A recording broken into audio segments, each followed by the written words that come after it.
I'm a feminist, but this time of year, December, there's loads of lists online where people say, this is the 20 best podcasts of the last year. And these are the funniest comedians of 2019. And these are the people you should watch in 2020. And every time I'm not on one of those lists, I get really sad. I know it's not a competition, but it is because they make it a competition because of lists. I don't think there should be lists of feminists, for example. There should be no roundup of feminists because feminists shouldn't be competing to be on a list. That's an outrageous idea. Nor should podcasters. Why are we telling podcasters that some podcasts are more important than others when, clearly they are, because whenever I'm on one of those lists, I think, yes, that's correct. Yeah. But that's true, actually. And I do this podcast, and I once did another one called Desert Island Dicks, and I do know which one I think's more important.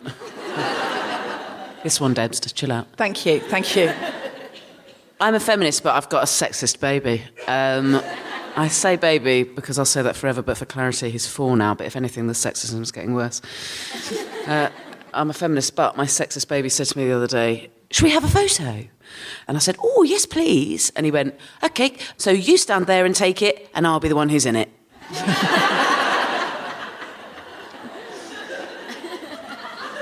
Did you make him have a selfie with you to retrain his view? No, you just took a photo of him. No, I didn't do it. I said, thanks very much, and walked off in a huff. I'm a feminist, but I've seen that game on Instagram versus real life, where you post a really hot picture of yourself, and the justification for that is you're going to post a dorky picture of yourself to go, oh, but in real life I look like this. But really what you're hoping is that everyone just sees the hot picture of you and goes, oh, wow, they're really hot. And I have no interest in that game at all, because I've got no interest in showing you what I'm like in real life. Mostly because I don't want to believe it. I don't want to believe any of my worst photos. I don't want to believe it when I open the selfie camera the wrong way round. I don't want to believe that. That's awful, isn't it? It's anyone in... Imagine the sort of person you'd have to be if you enjoyed that moment. 18 times presumably, even Jennifer Aniston goes, oh, no. I believe my own mirror management, and I believe my best selfie story. I'm happy that way. It's not about you, it's about me. I don't want to believe the truth. I will never play Instagram versus reality because I think I look like my best Instagram moments. I'm convinced of it. I don't care what you think. I don't care what you can see right now as you look at me in this theatre. You're wrong. I look better.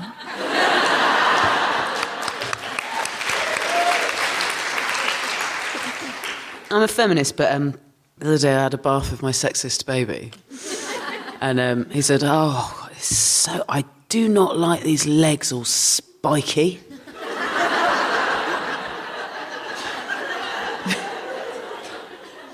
And I said, yeah, all right. And he went, they look dirty. Wow. What, he wants you to shave your legs? Yeah. Wow. And the worst thing is, I'd had a wax 3 days before. Oh, I was like, dude, this is virtually the best you're going to get. This is the best that and they're he's like, well, it's still a bit spiky. Oh. Wow. Yeah. I really feel for his future girlfriend or boyfriend. Fingers crossed.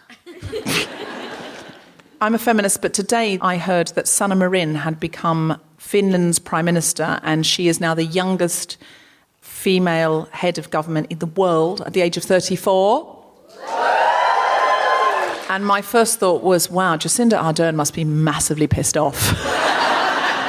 I don't mean to make female heads of state compete, but she'd be annoyed because formerly she was the youngest at 37 and she would have thought, I'll have that record for years to come. And then this little Finn comes waltzing through the door, 34. No age for a world leader, is it? 34. I just think before you're 35, what do you know really about even yourself? Yeah. She's still on Tinder, probably. I just think if you're on Tinder, you can't be head of state. But I'm genuinely delighted, and she looks amazing, and apparently she's very liberal and Finnish. So, yay, well done. But also, she took 2 weeks. She only took 2 weeks maternity leave. Who did? Finland.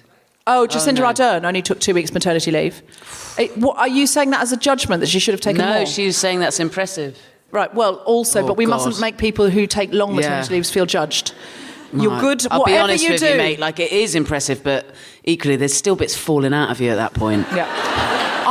I'm just going to say... Take all the fucking time you need. However long... Let's fund maternity leave properly, even for prime ministers. Let's do that. However long you've taken for maternity leave, whether that be an hour or the rest of your life, we support you, we love you, we feminist you, yay. We feminist you. Feministed all over you. I'm a feminist, but I co-parent my sexist baby 50-50 down the line with his dad, my ex. But the knowledge that from the next year I might have to not see him on alternate Christmas days makes me want to kick feminism right in the tits. Not particularly funny, just an honest observation on my life. Because we're genuinely co-parenting. Part of my feminism is the fight to go to work and not have... maybe 25-30% of the time I'm at work and of an evening have someone say to me, who's got your kid? Which they would never, ever say to a man at work of an evening. But you've then got this world where you're like... work on an oil rig for 5 years, never getting off. Who's got your kids? They'd just be like... Even if he said, I've got 12 kids, they'd just be like, good for you. Do they write? Live from King's Place in London, the Spontaneity Shop presents The Guilty Feminist with me, Deborah Frances-White, guest co-host Jessica Fostekew, and our very special guests, Claudia, Drost and Sara Mardini, talking about Lesbos.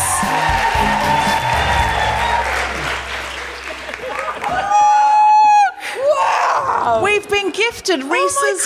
Who got us these? Did you get us these? Somebody go to the shop. No, it wasn't you. Was it you? Okay, everyone else can leave now. I just want to be alone with my Reese's peanut butter cup. Oh, crumbs alive. Oh. I've had to start saying crumbs alive when I'm feeling a big emotion because... Your son can understand swearing now. Well, and has been able to for a couple of years. And and we were in the car. Oh, God. And this is a while. He was probably only about 2 and it was a little bit road ragey. And he just sort of out of nowhere, he went, Daddy says... Oh, for crying out loud. And I said, oh, he does. And I made the dick error of saying, and what does Mummy say? And he says, Mummy says, fucking fuck. So I was like, no, she doesn't. Mummy says crumbs alive. And now, 2 years on, when I do go, crumbs alive. Has he taken to saying that? No. He still says fucking fuck. No, just copies the swears, yeah. They do, though, children. They know a swear word. It's really weird. Of all the words you say, they just pick it up and they just repeat. Yeah. Apparently it's because it comes from the emotional part of your brain, and it's the same reason why it's easy to remember swears and stuff like that. But what's that? I think part of it is it gets a reaction and they'll do whatever they can to get a reaction. It's fascinating watching now. It's 4 try and do that, actually, even in really interesting ways. So my friend bought him a really lovely book, the new Julia Donaldson book, which is called The Smeds and the Smoos. And it's about these 2 different types of alien, the Smeds and the Smoos, and the Smeds are blue and the Smoos are red, and 2 of them get together and their families aren't happy about it. Is this about the Tories and Labour? No, well, blue and red. You're like, oh my God, it's about interracial relationships and stuff, because they grow up and they keep seeing each other and then they eventually elope on a spaceship and come back with a little purple baby. But on their families' hunts for them, the families become friends. Anyway, at the end it says, for all the children of Europe.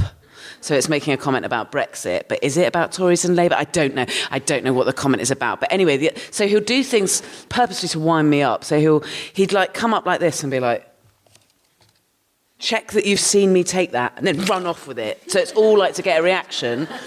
And what's so funny is I've read him this book now over and over again, going, oh my God, it's so nice. I'm teaching him about, like, division in society, about all this sort of acceptance. And the other day he said to me, Mummy, I'm hanging out with a smoo. And I was like, wow, I love smoos, so that's a great thing. And he went, but I'm a smed. And I was like, I don't care, I don't mind. I think it's great if a smed's friends with a smoo. And he was like, you're meant to be annoyed. And it turns out what he's taken from the whole book, why he loves it, is because 2 kids are fucking their parents off. Yeah. Sexist. Yeah. I think children just do. They just want that reaction. My friend was telling me that his little boy, they just got home the other day and he just went something like buggery bums or something like that. And very he said, posh, very posh friends. He said, I just didn't react. And he said, but then, of course, I realised no reaction was a reaction. Yeah. Because he didn't say, oh, what was that you just said? He just was just like poker face, like he didn't hear it. And he said he saw his kid looking up to sort of see what he was going to do. And of course, just going is its own reaction, because the kid knows you're meant to be reacting, and why aren't you reacting? And are you not reacting to not make a big deal of it? Yeah. You know, they know, they're so clever. Also, I'm so sorry for saying that you were posh / had posh friends for knowing someone whose kid said buggery bums, when I am someone who consciously has chosen to say crumbs alive. Yeah, to be fair. Yeah. To be strictly fair. Check myself before I wreck myself. I think you meant to say check your privilege, not check yourself before you wreck yourself. I've made it more succinct. I'm high on Reese's Peace. You can never call anyone else posh. Now you've said, I'm high on Reese's Peace. That's it now for you. Even the Queen wouldn't say I'm high on Reese's Peace. On a singular piece. I wonder if the Queen's ever had a peanut butter cup. Yeah. Do you reckon? Yeah. Like that on her own in her bed. I don't think on her own in a bed. She's probably had one at Christmas. She's been on her own, and I've been watching The Crown. She's been on her own in a bed since 1921. That's not true. She does, although there was a lovely little... And I know some people don't like The Crown because they think it's propaganda. Or they're Scottish. I mean, it is a bit, at times, propaganda-y, I admit, but it is some very charming television at the same time. And storytelling's all about point of view and blah, blah, blah, blah, blah. Don't watch it if you don't like it. But, OK, my friend Tobias Menzies... He's fucking amazing. Amazing in it. And he's a really old friend of mine. He's Prince Philip. He lived with Tom and me when he was doing renovations for a few months. So we're like really old buddies. And I just love how he talks like this. It's very amusing watching your friend be Prince Philip. And so good. It's really funny. But there was a lovely scene where... I haven't seen the last 2 episodes yet. Is it going to be spoilers? No. Cool. Just basically there's some tension between the Queen and Prince Philip. And he just comes and gives her a massive snog. And she looks up and she's like, oh. And then she says, oh, right, I'll just finish this and I might be up in a minute. And he says, I'll be up in a minute. And then he says, oh, will you? And she says, unless you don't want me to. Yes! Like that. And then he walks off. And they literally show him skipping. Yeah, and smirking. And then it cuts back to her and she does what? Oh, she does a side smirk. Yeah, they're both going to be at it. They're both like, I'm going to get it. Yeah. I'm going to get it. Yeah. DTF. One's up all night to get lucky. Yeah. One's up all night to get lucky. There was that really... Filth, wasn't it? There was Lovely. There was repressed filth. Absolute filth in season 1 when Matt Smith was Prince Philip, where he's getting all bent out of shape because she's more important.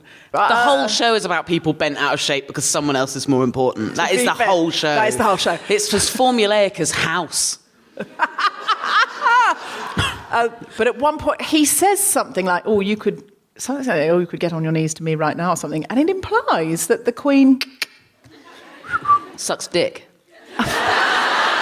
I was doing noises and winks, so no one would say that. It's a podcast, though, Deb. So fair. Enjoyed saying that about the Queen. Do you think she ever has? Do you think she must have? She must have gone down. I don't think she has. If you ask me, do I genuinely think Queen Elizabeth II has sucked the cock of any man?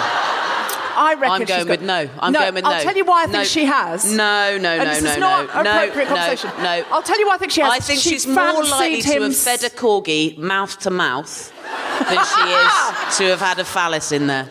Well, look. She might have had one tapped near. While she kept an absolute poker face. No, do you know why Couldn't do this on Radio 4? Fucking hell. No, you really couldn't. You couldn't. It's only because we broadcast on Her Majesty's internet that we're allowed to do it at all. And if you are from abroad, it's very rude in this country if you refer to the internet not to call it Her Majesty's internet. You should always do that. This is The Guilty Feminist, the podcast in which we explore our noble goals as 21st century feminists and the hypocrisies and insecurities which undermine them. I'm Deborah Frances-White. With me is Jessica Fostekew, and today we're talking about Lesbos. And I don't mean by Lesbos. No, because that is all I knew on the brief. So Can we just be very clear? Yeah. I took that theme and that brief, and it's only later when I thought, great excuse to do this bit of stand-up, that you then go, oh no, it turns out actually these are people with harrowing stories to tell. Yes. They just happen to be associated with Lesbos. Yes. So the island of Lesbos, historically associated with lesbians, Jessica Fostekew is now claiming because all she saw on the brief was Lesbos, she's now gone into a same-sex relationship as research for the show. No. That's what I've just heard. She's like, I'm so dedicated to the podcast. I've gone out. I've got myself a girlfriend. We're very happy now. And I've Never done not on theme. Never not on theme. We did a show on tattoos once. Her whole back is a dragon now. A feminist dragon. Yeah. It's a fierce woman dragon. Ironically called Lesbos. But we're talking about the island of Lesbos and what's happening there at the moment. And many of you will know that the biggest refugee camp in Europe is on the island of Lesbos in Greece. And we're going to talk about that tonight.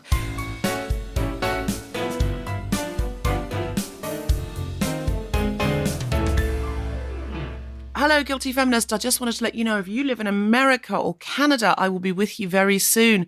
We are recording the Guilty Feminist live in Boston on the 2nd of January, in New York on the 4th and 5th of January, in Philadelphia on the 7th of January, in Chicago on the 9th of January, Toronto on the 12th, Vancouver on the 15th, San Francisco on the 17th, Seattle on the 20th, and Los Angeles on the 22nd of January.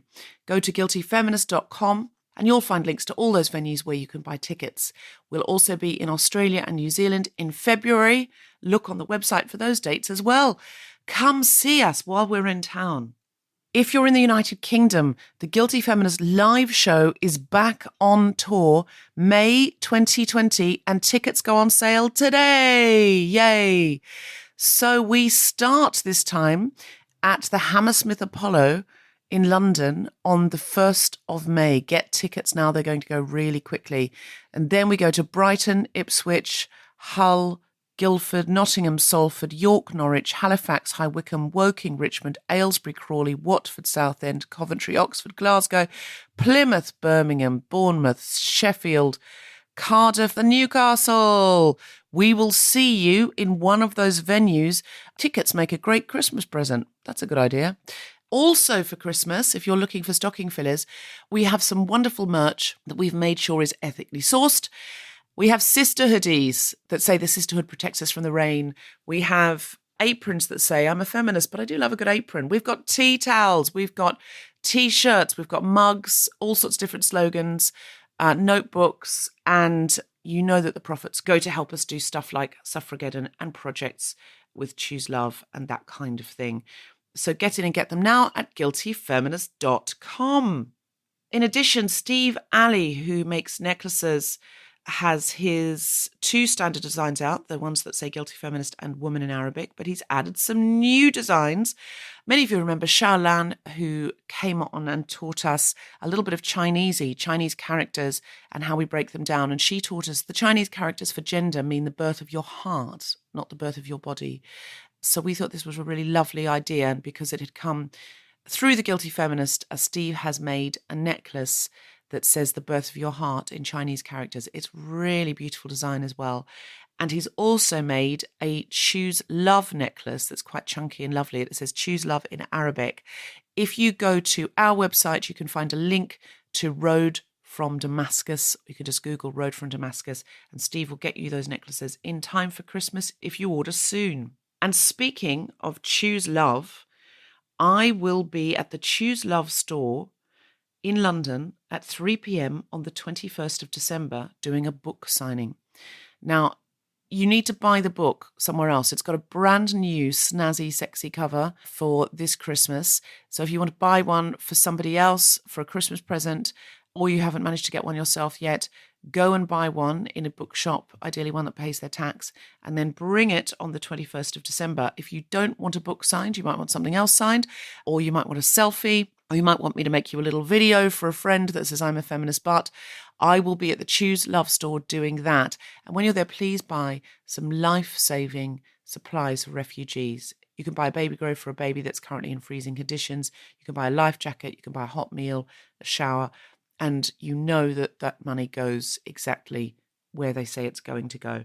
Saturday, the 21st of December at 3 p.m, I will be in the Choose Love store. Come by and see me. And don't forget to choose love. You can go on choose.love and buy these things at any time. You don't have to come into the store. And now back to the podcast.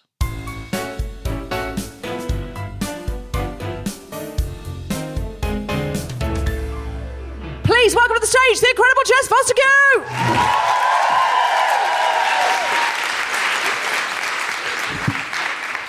Hello. As well as being a comedian, I'm a parent to a 4-year-old, quite a naughty one. And when I was pregnant, I would say to people, I don't care if I have a boy or a girl, I just want to have a strong daughter or a gentle son. What a prick. And as karma for that smugness, I've got a very violent boy. He's like a one-man stag do. He is, however, growing out of it, and in absolutely terrible news for my comedy, he's becoming quite a nice guy. Gutted. Also, for the relevant record, I'm pansexual. I know, my dad lives 200 miles away from where we are right now, and I could almost hear him from here saying, oh, for Christ's sake, what is that? Pan what? Pansexual means exactly what it sounds like. I find well-cooked food hugely erotic. And I fancy men who refuse to grow up. What it also means is that I'm... Someone got it a bit late there, fine. Second wave, I'll take a second wave. What it also means is I'm liable to fall for anyone, regardless of their gender or lack thereof. Right now, my ex-partner, my son's dad, and I are currently knockers deep in looking around primary schools for my son to start going to next September. You'll have seen the story in the news this month about Anderton Park, a primary school in Birmingham, where there have been protests outside against the new law, which means that from next September, children will be taught, amongst other things, that LGBT plus families exist and that there's nothing wrong with them.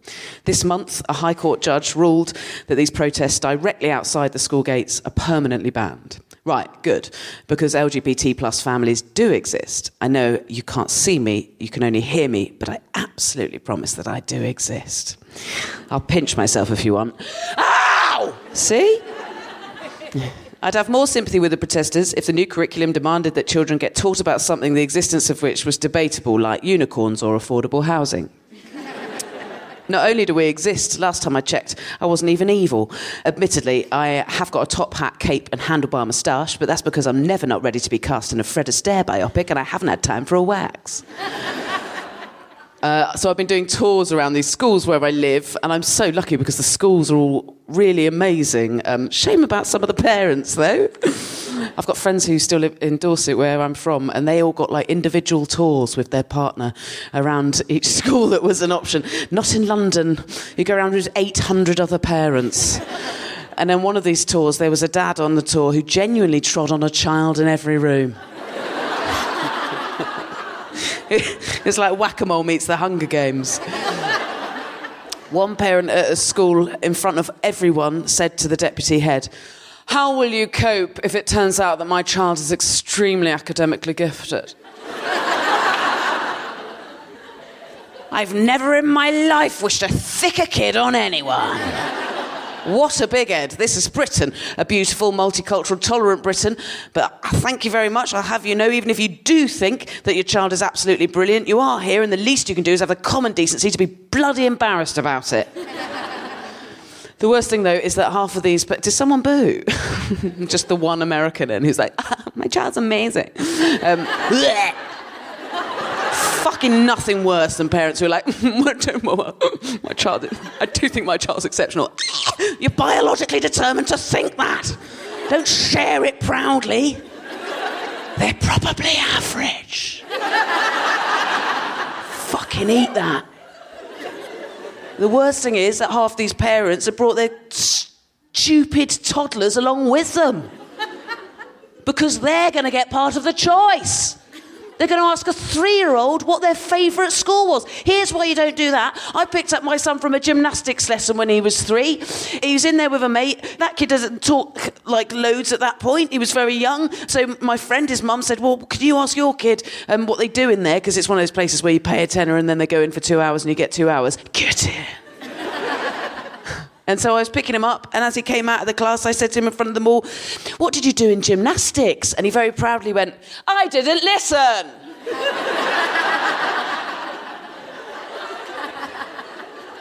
You're not going to ask that guy which school he should be going to. The protesters have argued that this new relationship education is sexualising their children. It's just not. They don't suddenly start handing out big gay Kama Sutra like a modern-day Gideon Bible. There isn't even any such thing as a big gay Kama Sutra. Believe me, I've checked. One protester said that the school was overemphasising a gay ethos. Hardly, mate. It's a school that's trying to celebrate difference and remove judgment. If it's emphasising a gay ethos you're after, can I recommend a lovely documentary called RuPaul's Drag Race? It is relationship education, learning what all the things a happy relationship, including friendships, etc., might look like in these kids' lives. How can that be anything other than brilliant? How can that do anything other than teach compassion and tolerance and safety, actually, from unhappy relationships? The protesters argue that this ban is in breach of their human rights. No one has a human right to make other families scared, sad, or unsafe. You can bring up your kid to hate my kid if you like, but I'll bring up my kid to love your kid regardless. Sorry, there was no jokes in that bit.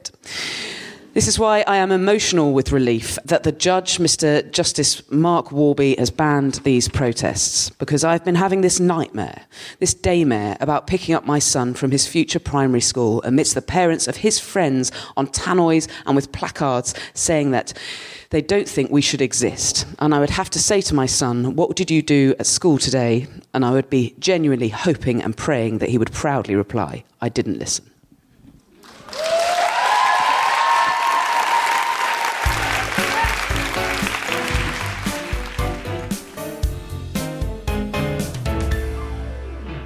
Hello there, it's Jess here, Jess Fostekew, the one co-hosting the episode that you're listening to. I just wanted to quickly let you know that I am on tour for the whole first half of 2020 with my show Hench, and I would so love you to come along to it. I start in the whole of January in London at the Soho Theatre, then I go all around the UK and Ireland, and then including from the end of March to the end of April, I'm at the Melbourne International Comedy Festival, and then back all around the UK again until the middle of June. If you would like to come, I would love to have you there. You can get tickets from my website. It's the simplest place. That's where they all are. Go to jessicafostekew.com/my-doings. It's not a list of my poo-poos. It's a list of my gigs. Thank you.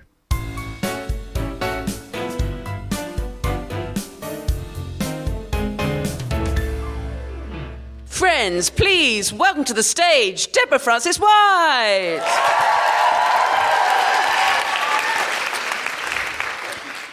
So I just want to tell you that I recently was taken to Lesbos by Josie Norton, who runs Help Refugees, Choose Love. And I didn't realise what a big privilege it was until I got out there, because I was taken to places that I wouldn't have got to go if I'd gone out on my own, and that most people can't go. And it was absolutely extraordinary. And she trusted me with that because she felt that I would communicate that to you. And she knows that the Guilty Feminist listeners have really supported Choose Love. And she said there are times when we just wouldn't have had what we needed. And the Guilty Feminist listeners just came to the aid of Choose Love, Help Refugees at the right time when we asked. So firstly, we went into the camp in Lesbos, which you have to show your passport. They won't let anybody in anymore. I think it's because they don't want journalists going in actually photographing the worst excesses of it, and partly because they don't want people being tourists in a refugee camp, rightly. And wrongly, they don't want the press to see all the worst excesses. There's space for 3,000 in that camp. It was a prison camp, and it's now a refugee camp, which is no place for people who are traumatised, who've come through multiple trauma, to be in a prison camp. It's really concrete and barbed wire, it's horrible. But there is space for 3,000. There's currently 14,000 people there. So there's things being built over. There was like a children's play slide, and that slide goes into a tent now, because there's no place for a child to slide down a slide. Everyone gets 2 square metres. They've had to go into the next door olive grove, which they've rented. Help Refugees have, I think, paid the rent on that. And there's an amazing group called Movement on the Ground who are trying to flatten it, because people are living on a hill, on an olive grove, like a hill. So tents, can you imagine pitching a tent on a really rocky, desert-like hill? you can't, and I saw a disabled woman with sticks sort of trying to get out of her tent, climb down like a mountain goat to get to a bit of flat land so she could go and wash.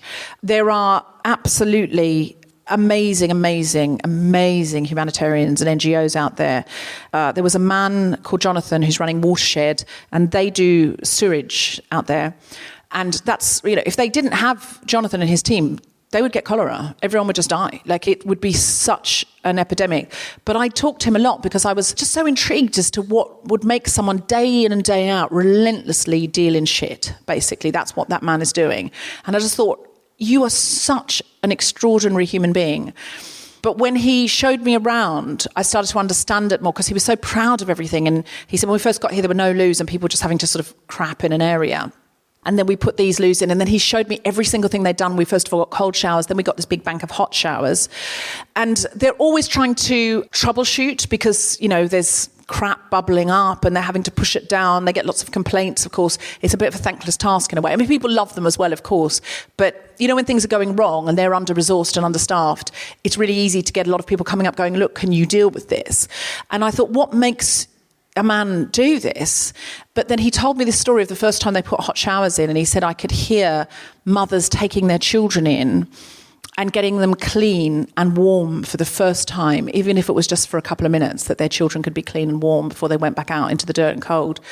And he said they were howling, and he cried as he told me that he said you could hear them and they were just so, like, there was this moment of humanity where mothers could get their children clean. And I was like, that's why he does it. That's why he does it and keeps doing it. There was an amazing community centre called One Happy Family where somebody had come along with some money and said to refugees living in the camp, what do you want to do with this money? And they said, we need a community centre. We need somewhere that's not this, frankly, ghetto. So they built with the refugees who kind of architected it, this amazing community centre that anyone can go to. And there's like a makeshift cinema in there, there's barbershop, there's a school for little children, there's a nursery, but it's all really beautifully done, a garden, herb garden, there's activities, you can learn pottery, all sorts of lovely things. That I found more moving than being in the camp, because in the camp, I felt like nobody needs my middle-class white tears, frankly. And so I sort of go into the mode of really being very jolly with everybody, and sort of something kind of takes over my brain. But at One Happy Family, I felt like crying the whole time because everyone was so happy. And that feeling when they're being really, really happy because they're in this really nice space that they've built themselves and painted everything beautifully and everything's gorgeous. And this is the respite from the camp. And that made me feel so moved. And there were refugees and volunteers who had formerly been refugees working with people. And that was absolutely incredible. And these are all things that Choose Love support. So when you give to Choose Love, you were giving to this. There was an amazing man running a laundry who said his ex-wife was Syrian and his children were half Syrian. He was British. And he said, my business kind of takes care of itself now. I go back once every 3 months to Britain and I run this laundry. And it was a service wash. Because if you're living in a really, really, really dirty place, everyone's constantly desperate to get clean. Watershed do these taps so people can wash and fill their water bottles. But everyone's constantly trying to get clean. And so this man... you put your bag of laundry in with your name on it, and then you get it back, like if you took it to a service wash in London. And he said, we try and do it to the standard that if people were paying for it in London. So we want to make it smell nice, we put a lovely tag on it, we make sure the socks are done properly, so that when people get it back, it's a nice experience, like something lovely's happened for them. And that was a real theme coming through. There's Mosaic, a former refugee, is running like a shop where refugees can get donations of clothing, and they've made it all like a boutique, hanging things everywhere, because they said we want people to have choice. And that makes people feel human. Like, not just, okay, here's a hoodie in your size, throw it at you. It's like you can come in and browse and go, I like this. What do you think of that colour on me? Because it's a little piece of humanity in a place where humanity is massively, massively lacking. And that was something that I really took from everyone. And more than anything, there's a project called Better Days. They run a school called Gecko Kids. And I met a woman called Eleanor who runs that school, and she completely changed my life. And at the end, we were kind of hugging and saying we'll be friends forever.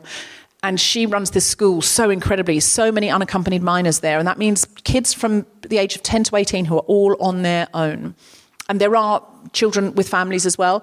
But I could not believe the school. And I got to sit in on classes, which was a massive, massive privilege because I was the only one in there other than the teacher, sort of sitting at the back trying not to make any noise. These kids, they were learning like their lives depended on it, which they do. I've never seen children so determined to learn before. Kids like who already speak their own language and English, trying to learn Greek like really fast, writing things down like almost panicked and asking each other and asking for help. It was so moving. Science class where everyone's helping each other. And Eleanor was explaining that some kids are 10 and have come in, they've been at school since they were 4. They're highly educated. And some kids are 18 and have never been to school and are literate. They have to work everybody at their own pace. They have to do a lot of self-directed learning. But the classes I went to, everyone was learning together. And there was this amazing English language class. The teacher was sort of doing those kind of parsing exercises that you do if you learn a foreign language. And then she turned it into a conversation class and said, what do you like to do? And this one kid was like, oh, I like to play football. And his next kid said, oh, I like to listen to music. And the next kid said, well, I'm doing a lot of research at the moment, but I also write Farsi poetry. And I was like, are you fucking kidding me? I was like, every country should be down there, send a representative down with a binder saying, this is what we'd offer you if you would come and live in our country. Because these kids are so ambitious. They're so clever. They're so driven. They're the heroes of their own story. They're Luke Skywalker. They have set out. And this is not to diminish anyone who has not been able to set out. We should be offering everybody love and kindness and compassion and opportunity. But I don't care who you are or what your worldview is. These kids are kids that every single country should be pitching for because they are absolutely the most determined children, to the extent where I felt a bit concerned because I was like, there's no teenage high spirits. There's no one undermining this class. And teenagers I talked to Gina about it, who works with me about it afterwards, and she said, well, teenagers are always testing the boundaries because there's order and teenagers are trying to go, how far outside this order into disorder can I go? But these children live in disorder, so they're trying to get inside order. They're trying to go, please, can we have some structure? And it was a really lovely moment where one of the kids up the back in the English language class just looked at me and went, who are you? And I went, I'm just a friend of the school. And he went, it's a good school. And then there was a little bit of high spirits, but the high spirits was sort of towards the class, if you see what I mean. But I was really relieved to see it. It was absolutely amazing. And there was also an incredible organisation, Dutch organisation called Because We Carry. So I'm now going to bring on our guests. Our guests today are the director of the Women and Children's Centre in the refugee camp in Lesbos, Because We Carry, and a Syrian refugee swimmer and humanitarian aid worker. Please welcome to the stage Claudia Drost and Sara Mardini.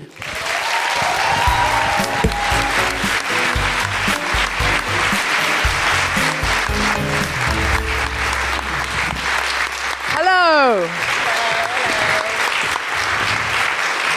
Come join. Hello. Great. So could you just introduce yourself? I'm Claudia. I'm from Holland, from a little area in the north called Friesland. 24 years. I've been working on Lesbos since 3.5 years. And Sara? So my name is Sara. I'm 24 years old, and I was raised and born in Damascus, Syria. And now I'm a refugee based in Berlin, student, search and rescue swimmer, human rights defender. Wonderful. So, Claudia, can you tell us a bit about Because We Carry and what you're doing in Lesbos with the Women and Children's Centre? So I work for Because We Carry, and Because We Carry is existing since 2015, the summer approximately. And just like many NGOs that started literally in that period of time, responding to the refugee crisis, Because We Carry also started that way. I think there was a switch into Europe, especially in the Dutch corner of Europe, where out of nowhere we all woke up and were like, oh shit, there's something happening on the other side of Europe. And it's not that far away, it's 3.5 hours flying. Something got moved, I assume, and out of nowhere there were many Dutch people, German people, English people flying there and starting NGOs responding to the refugee crisis because there weren't official support. Because We Carry, my founder, Steffi, she saw on the news many people arriving on the shore, especially of the north of the island, with maybe 1 bag or 2 bags, and maybe 4, 5, 6 children, not having anything. So a small baby here and another baby there, and maybe 5 toddlers somewhere around. And she was like, okay, the people need baby carriers. I'll write something on Facebook. I'll try to get some baby carriers. And that went really well. And we got thousands of baby carriers. And she flew to Lesbos just handing out baby carriers. That's why we're called Because We Carry. And now 4 years later, we're a pretty big NGO on Lesbos only. We're distributing breakfast in one of the camps, Karatape. It's a smaller camp from the municipality. 3.5 years we do breakfast there for 1,300 people. We have yoga classes there every day. We have a run club in Moria. We also have yoga classes in Moria, in the biggest camp of Europe. Little side note, you just said 14,000 people are living in Moria, but at this stage it's more than 17,000 people. That's changed since I've been there then. Literally. That was only a few weeks ago. Yes. So there's now 17,000. Exactly. So the fact that we don't hear about it anymore, but every single day there are boats arriving, and there is 1 or 2 NGOs in the north that are still responding to this. But that's it. Every day there are boats arriving with 10, 20, 30, 40, 50 people on it seeking for safety, and we don't hear about it anymore. It's nothing. We need governments to step up, because this is the result of selling arms, it's the result of colonization, it's the result of so much Western interference, it's the result of climate change. And these people aren't going they have to go somewhere. And we need help. And, you know, when I was there, I kind of got it. I was like, oh my God, Josie Norton, who started Help Refugees, she used to work for Coldplay. She's a young woman who was in the music industry and just exactly like you kind of went, oh, there's a problem, and went over and then got involved. And now she's going around the world trying to get money out of rich people so that these individual humanitarians can do the job that actually the government should be coming together to do. It's messed up. It's really messed up. But they're not doing it. So we have to. We absolutely have to, because otherwise we're just going to let people slide through the cracks. But the Women and the Children Centre is gorgeous. I mean, compared to the rest of the camp. Yeah, so we're active in 2 camps, Karatape, 1,300 people, and Moria, this stage, 17,000 people. And our focus is mostly women and children, especially small children and pregnant women, because they are the most vulnerable. Besides, everyone is vulnerable, they are especially vulnerable. So I think it's mostly the small things. I believe strongly that medical care and food and shelter is extremely important. That's why a few Dutch NGOs, as Because We Carry, moved on the ground. And also Boat Refugee Foundation is providing medical care and shelter and food, as we do. But small things, as a yoga class every day, or a run club that we're having, or we're going to build a safe space for pregnant women where they can come and just sit there and relax with a stomach this big. And even smaller things, like we hang flowers in the barbed wire that's around the whole camp, just to forget that little piece of barbed wire. Because you asked them if they could take the barbed wire down, and they said Yes. no. So then you said, but it's not good for people's mental state. And then they said, you can put flowers on it. No, they didn't came up with that idea. We did. Oh, you said, we'll put flowers on it, and they went, fine. Yeah, it took a while. They but yes. said you can get fucked. Yeah. But it's sort of poignant to look at, because there's flowers around this barbed wire and you're like, oh. But beautiful things going on there. I got offered threading for my eyebrows, which I'm a feminist, but I took slightly personally. Kids running around everywhere, playing games. You know, there's brightness, there's yoga, there's an amazing running club, and a lot of the refugees now run on the island, and they do better in running than locals. Yeah, or than me. We also have a beauty salon and a barber shop. In Karatape, for example, in the other camp, we have a chai point, but we, as the volunteers, are not giving out tea to the others, but we have refugee people residing on the camp. They are our resident volunteers, and they are handing tea to all the other people. I think in total we have 50 resident volunteers at this stage that are taking care of our activities, basically. It's genuine, incredible work, and the happiness and the spirit of young mothers geeing each other on. It was the only place at the camp that I felt there was joy, was the Women and Children Centre, and it really did feel like a community. Sara, you're someone who's had the refugee experience, and you're still displaced, you can't go back to Syria. Could you please tell us a little bit about your story and what happened to you? So in August 2015, my family decided to send us, me and my sister. We are professional swimmers since we've been 5 years old. No, we're not professional swimmers since 5. But you were trained swimmer since you were 5. Yes, we are from an athletic family, all our parents. And were you swimming in Syria competitively? Yeah, we've been in the Syrian national swimming team. So you were swimming for Syria? Yes. And I was a law student. I think that the whole idea where it came that we wanted to leave because every day we leave the house and close the door. For you, we don't think about it that moment, but for us, every day I close the door and leave. I have to say goodbye for my parents and for my sisters because I don't know I'm going to see them again. And we believe and that no one deserves to live that way. Mm-hmm. And we didn't want to just give up and sit and wait till the war is over and please God help me. So we decided just to leave. So I was supposed to go by my own, but then I was 20 by then. I could not do a family reunion to my parents and my sister. So my father said, my sister, who was 17 back then, that she have to join me. We took a normal flight from Damascus airport to Turkey. Back then there was no visa, so it was pretty easy. And it was just today, actually, I was talking about the story again with Claudia. And so the refuge journey started before we even actually became refugees. When we landed in Turkey, and the pilot said, if anyone steals life jackets from under the seat, you're going to be fined and detained by the police. And then we all looked at each other, because we're all Syrians on the airplane. And then after that, when you arrived to Turkey, so the whole journey was already known, because a lot of refugees crossed already, so we knew what we should do after. So we called smuggler that we got phone number from previous refugees who crossed. He gave us location, where should we go, and then it was pretty funny because we've been acting like trying to blend in between everybody because we don't want anyone to see that we are refugees. And then I was quite shocked that I arrived at an area where there's hundreds and hundreds and hundreds of people waiting for the smuggler to come. He put us on the buses. We ride for 10 hours. You should turn your phone off. Curtains are closed. You are not allowed even to ask for a toilet. You need to stay quiet. And we arrived to Izmir. Back then I didn't know any of these names because I didn't know where I've been. And then we thought, okay, we're going to go to Greece today and we're going to, make it to Europe today. We waited first day and he said our boat didn't arrive yet with us. So we waited first day and we waited second day, third day, fourth day, where it was just, we've been in the big, huge garden, let's say on the shore. We slept there. We didn't have any sleeping bags or tents or anything. We had only the clothes on us. We didn't have enough food or water because we didn't even know that we're going to sleep there. And we've been 2 girls by their own. And thank God we've been so lucky that there was a lot of other families that took care of us like we're their own daughters. And the 4th day, we threatened the smuggler that we're going to go back. And then he calculated, oh my God, it's a lot of money. Mm-hmm. So he put our life on risk by sending us on the evening when it was a little bit windy and was wavy, so he didn't care. He put us in a boat that is basically, if you just see that table and add to us where Claudia is pointing, so how much do you think, how many people will fit in this size? Oh, God, 8, 6?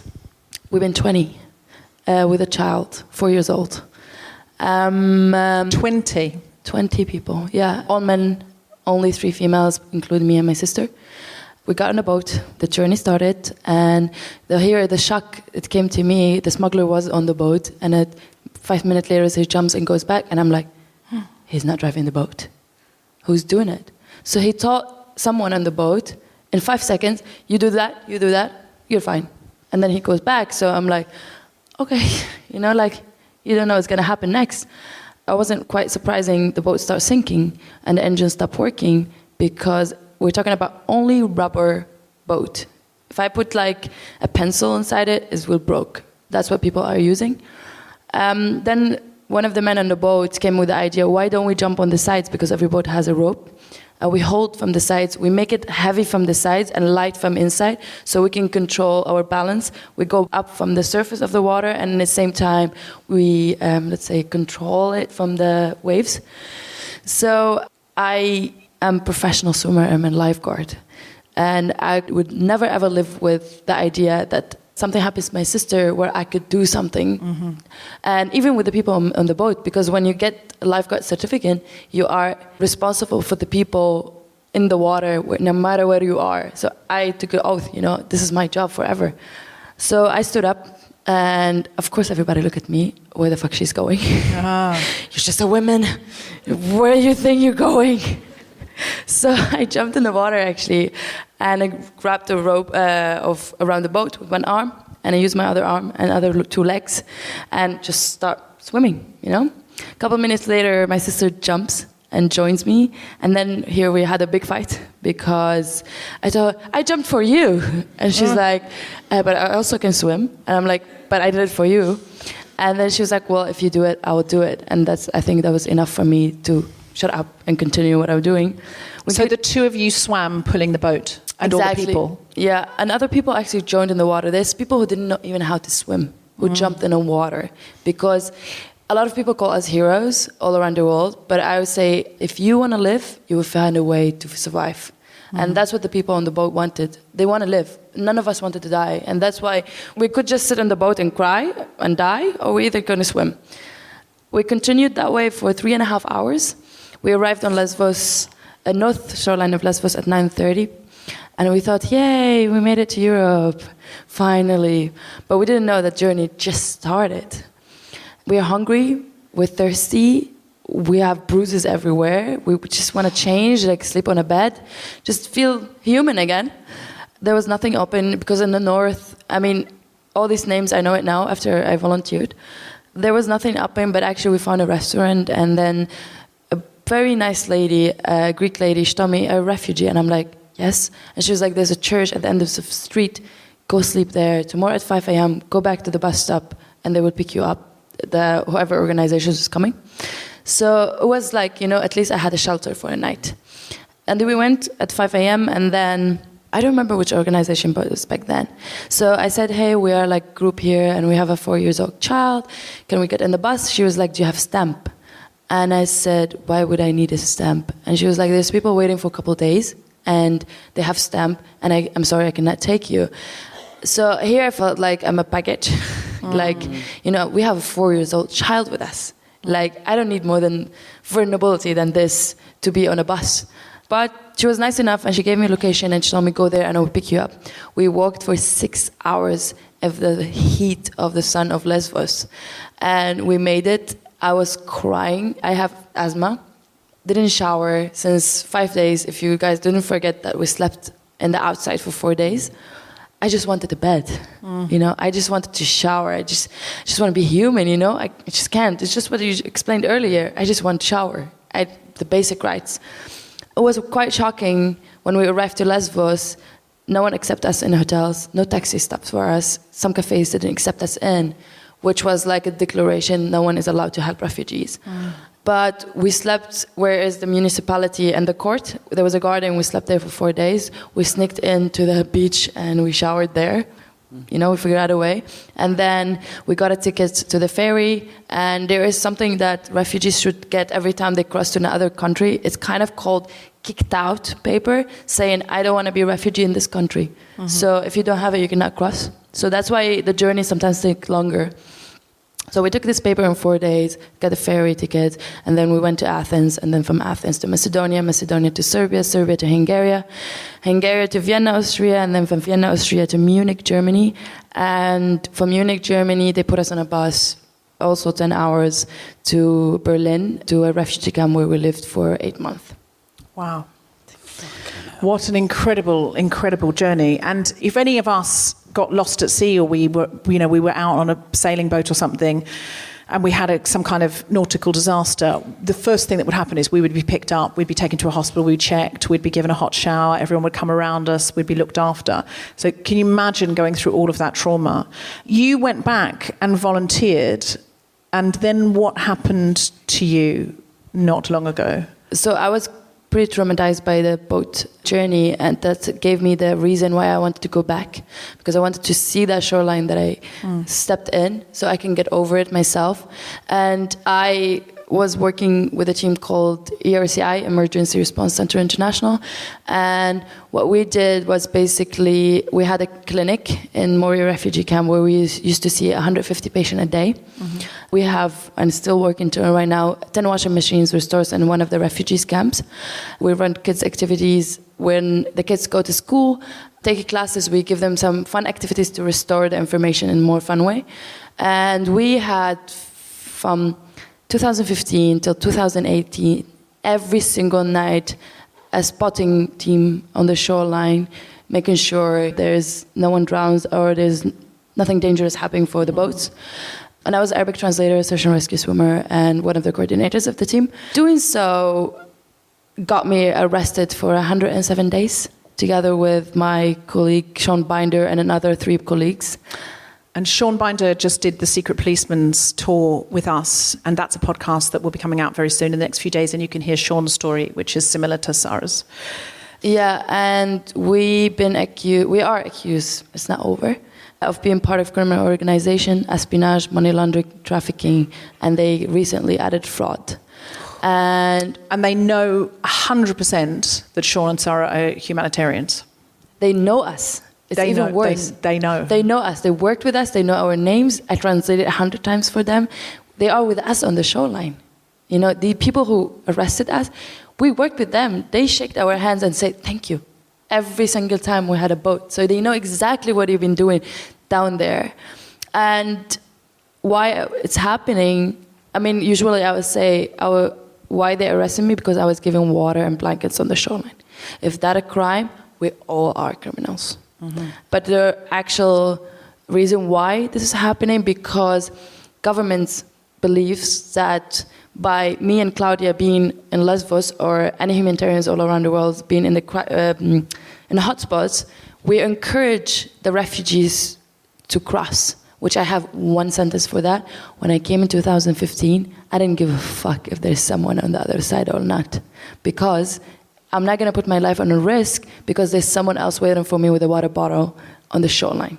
So that's what it's all about. But they're trying to discourage humanitarians and refugee they're arresting them. Yeah, they're trying to discourage other people that go, oh, well, I might get arrested. So they're making an example of you. And they succeed. Now, on the south shoreline where we work, there's nobody. And since that criminalizing of humanitarians started, the increase of the death in the Mediterranean, it's just unbelievable. One of the groups that I met out there was Refugee Rescue, who go and guide people in and make sure they don't get into trouble in the water. And they're all like professional nautical people. They need volunteers, but you've got to have some skills. You've got to be either like a rescue diver, like of course. We just don't put anyone on the shoreline like that. No. They're all professional people who are also humanitarians who go out to help. And they said we've got to be so careful what we do, so that we don't get charged with trafficking or smuggling. And, you know, as you told that story, the smugglers don't get in the boats. The smugglers don't do that. The smugglers just go, here's the boat, go. They guard the shoreline, they've got guns, they don't let people take their own dinghies. The smugglers are bad guys. Yeah. There's a lot of really bad stories about smugglers. Like, I know stories that some people was like, hey, dude, so the boat is overcrowded. You get in or you die. You have no choice. Yeah. You're not human. You have no words. Yeah, the smugglers are bad guys. They are bad guys. And they know that you're humanitarians, and they're deliberately now arresting humanitarians. And you are potentially, when your case goes to court, up for how many years in jail? 25 years. And I'm 24 and Sean is 25. I can't believe that you will go to jail. I know you've already been in jail for 3 months for this. And you're out on bail at the moment, and we're trying to help Sean raise the money for his bail because he's working in a health food shop to pay off the 10,000 euros bail. I mean, it's so terrible. But what is so just gutting and horrifying about this is we're back to 1930s Germany, because in Greece and Germany, it's illegal to watch a Greek or a German person drown.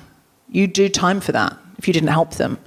But if you help a refugee and put your hand out while they're drowning, you can go to jail. So that's now we've got 2 kinds of people. One, you go to jail if you don't save their life. One, you go to jail if you do save their life. Because we're not counting them as people. Yeah, really.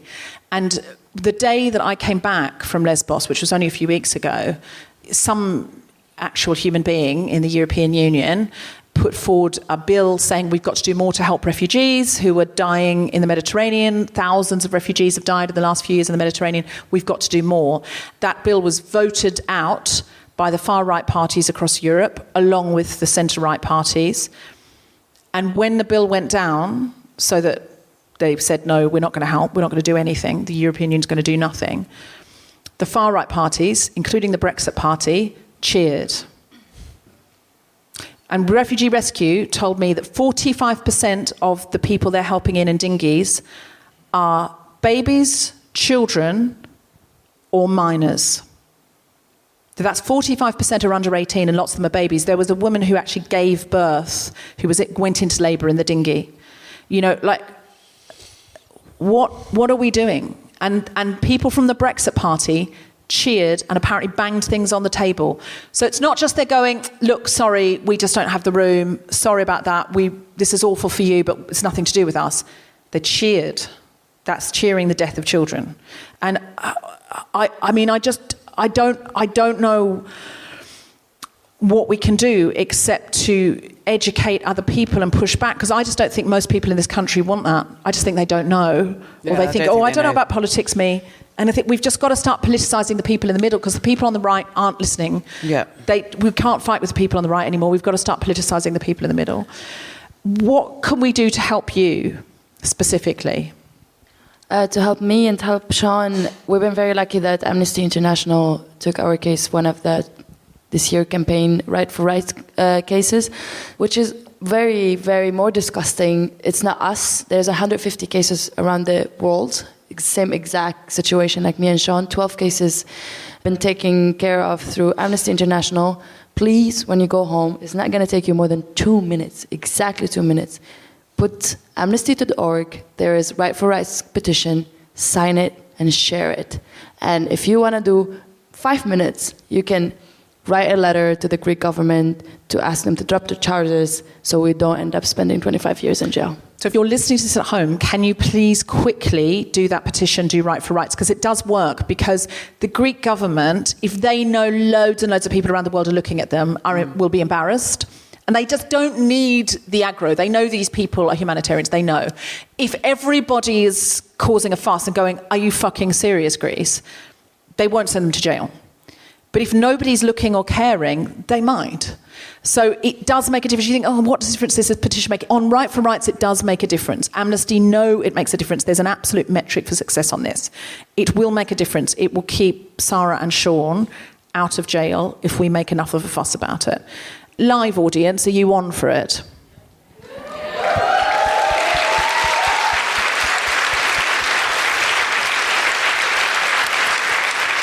And you don't have to be adult. There's kids in the schools. They're writing letters to the governments.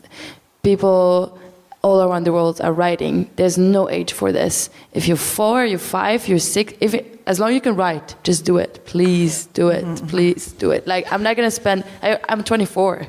Like, I'm gonna spend. I'm 50 by the time I'm gonna go out.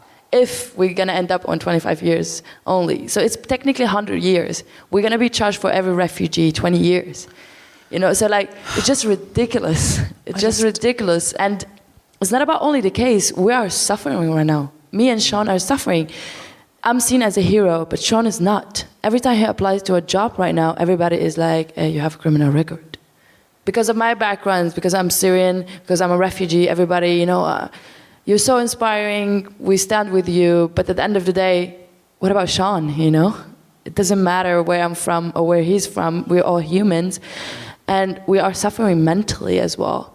We are trying to find money to support ourselves. Our family is struggling. I don't know how Claudia lived 3.5 months out there when she knew that her friend was in there. And, every time I told my family I'm fine, but no one believed me, Mm-hmm. And apart from that, it's really sad that I'm suffering from depression and PTSD right now, and I didn't suffer from it in war in Syria. I didn't suffer from it from crossing. Didn't suffer from it from working in Greece. I suffered from it from the situation that I'm in right now. Mm-hmm. And it's unbelievably tiring. Mm-hmm. I'm a student. I just want to go to school, do my finals, and go home and sleep, not worry about how I should prepare myself because I need to testify again, how I should... ask people to share the petition every day. I don't think I should even ask people to share it, because it might be harsh to say that, but it could be your daughter next, it could be yourself next, it could be your husband, your boyfriend, it could be you, all of you in here, anyone. So just think about it that way. Put yourself in our shoes and another 150 humanitarian out there who put everything on the side, put their education, left their family, and used their own money that they've been saving for years to help others. So just think about it when you go home, please. Mm-hmm. Do you have political asylum in Germany? Yes, we have. And your sister has swum for Germany. No, she swam for the Refugee Olympic team in Rio de Janeiro. Are you swimming again? No, I got I got a permanent injury from crossing, and I cannot be a professional swimmer anymore. So I study instead. So you're at school, you're at university in Berlin? Yeah. What are you studying? International Relations and Art.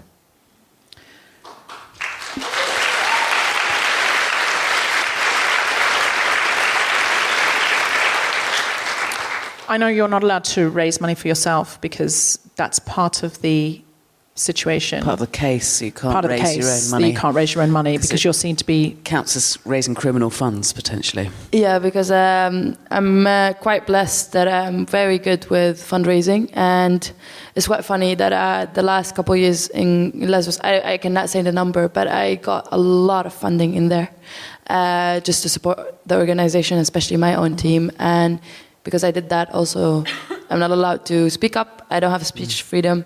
I don't have anything. I know it sounds pretty sad, everything. But we started in my own university with another for humanitarians.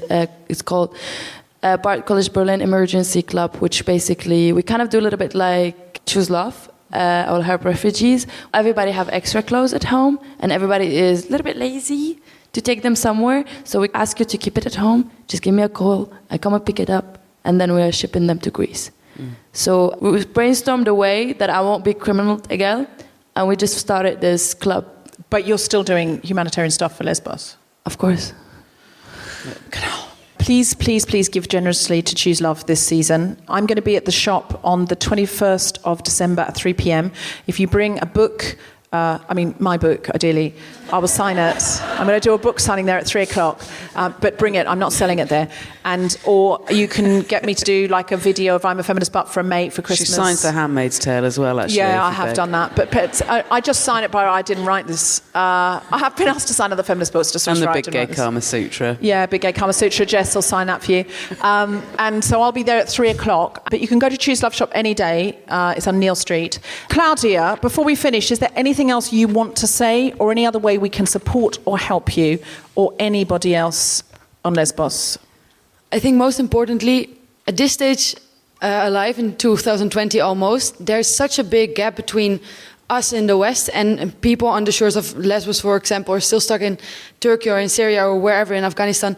There's such a big gap, and it should be less big. People should, in Holland, for example, we should get a face to this crisis. So please go to the Choose Love store, volunteer somewhere in your neighborhood, or if it's not in your neighborhood, just do your research and help somewhere. Because whenever there is this first step you make and it becomes familiar to you and it gets a face, it's so easy to go along and keep helping. And it will help you because it will make you happy and it will make them happy, and then we're all happy. Yeah. Is there anything else, Sara, that you want to say and leave on the stage before you go? Yes. Unfortunately now the volunteers taking the headlines because we're getting criminalized. But before that, no one supported the volunteers and the humanitarians and the people who's out there right now. And there was a problem that I noticed it myself because I'm Syrian and I went back. I've been called as a hero. But no one actually noticed that Claudia had done 3.5 years of volunteering there. So it's just, I'm going to put it out there. It doesn't matter what's your background, if you're white or you're not, and if you're people of color or not, we're all helping and we're all doing the same. And I think everybody deserves the same respect. And I want to thank you actually, because this is the first time me and Claudia are on the same panel since 3 years of our friendship. So thank you for recognizing that we're both actually doing the work, not just me or not just her. And we really appreciate that you brought us here today. Well, it's been a privilege to have you. A genuine privilege to have you. And we just need to do more about this idea that some people don't deserve rescuing from the ocean, and we can just let some people drown. Like we've got to do something. Can I tell you what we can do?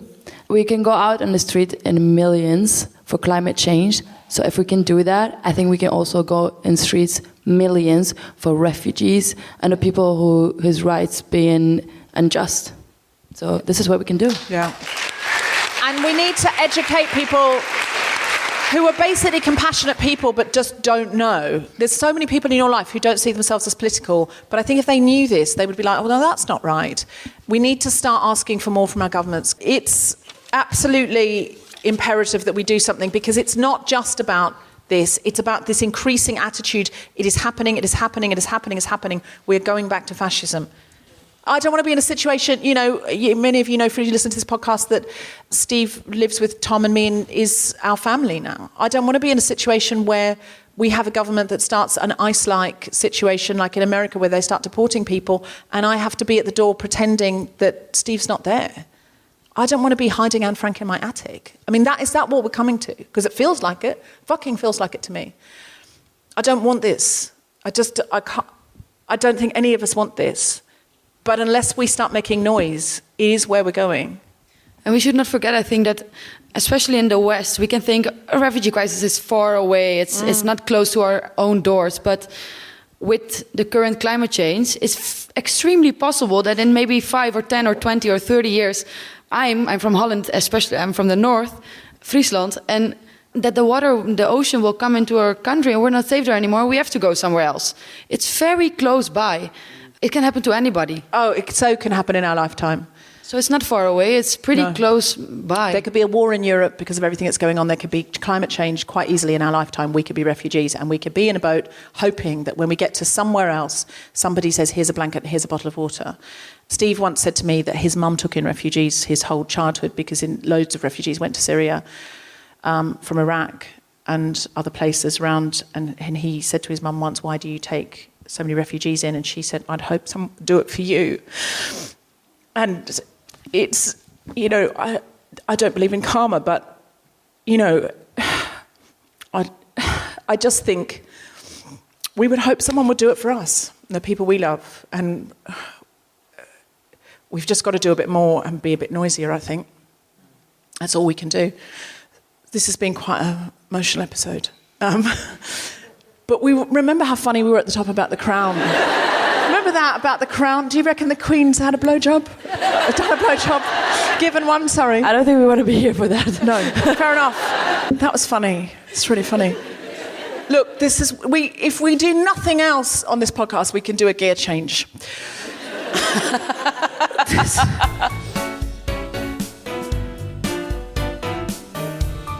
You have been listening to The Guilty Feminist with me, Deborah Frances-White, guest co-host Jessica Fostekew, and our very special guests, Claudia Drost and Sara Mardini.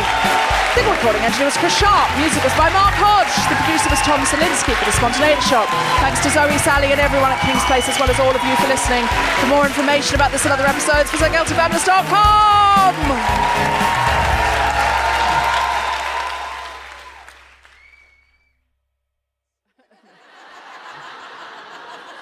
Cut that out. Cut it out. Cut that out.